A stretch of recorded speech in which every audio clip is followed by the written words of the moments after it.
Di nagtatapos sa pagkakaroon ng diploma ang pag-abot sa pangarap ng ilang Sparkle Stars na proud graduates.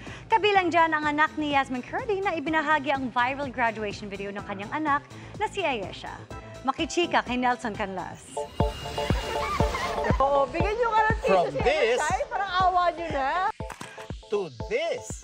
Yan ang surreal moment para kay UH host Shaira Diaz na for real na ang graduation pictorial. Gaya ng kanyang fellow graduates, mahalaga raw para kay Shai ang milestone na magmarcha next month. Thankful din si Sparkle 10 actress Lian Valentin na nagbunga ang kanyang mga sakripisyo habang pinagsasabay ang showbiz at ang pag-aaral. Ngayon, isa na siyang degree holder.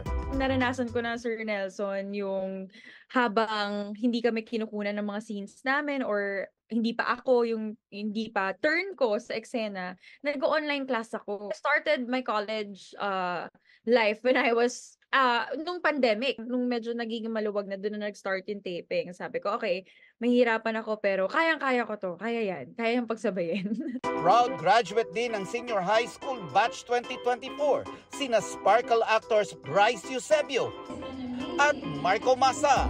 After vacation, balik to school, back to work po ulit, back to balancing work and school. Umani naman ng milyon-milyong likes and views ang moving up video ng anak ni Yasmin Curdy na si Ayesha. Makikita sa video nang makababa si Ayesha sa stage, agad itong nag-sign language ng thank you Papa and Mama, I love you.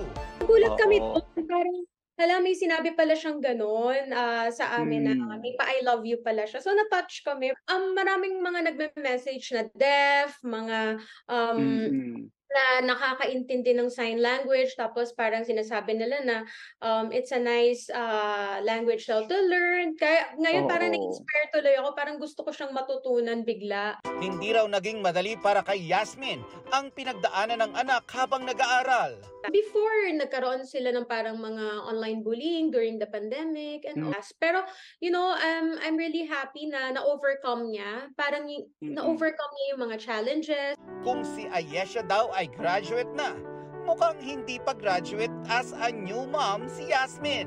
Marami daw kasi siyang natututunang bago ngayon sa pagdating ng kanyang baby na si Raya Laila. Hindi pala lahat ng mga nababasa mo sa libro, yun yung mga pwede mong gawin sa actual.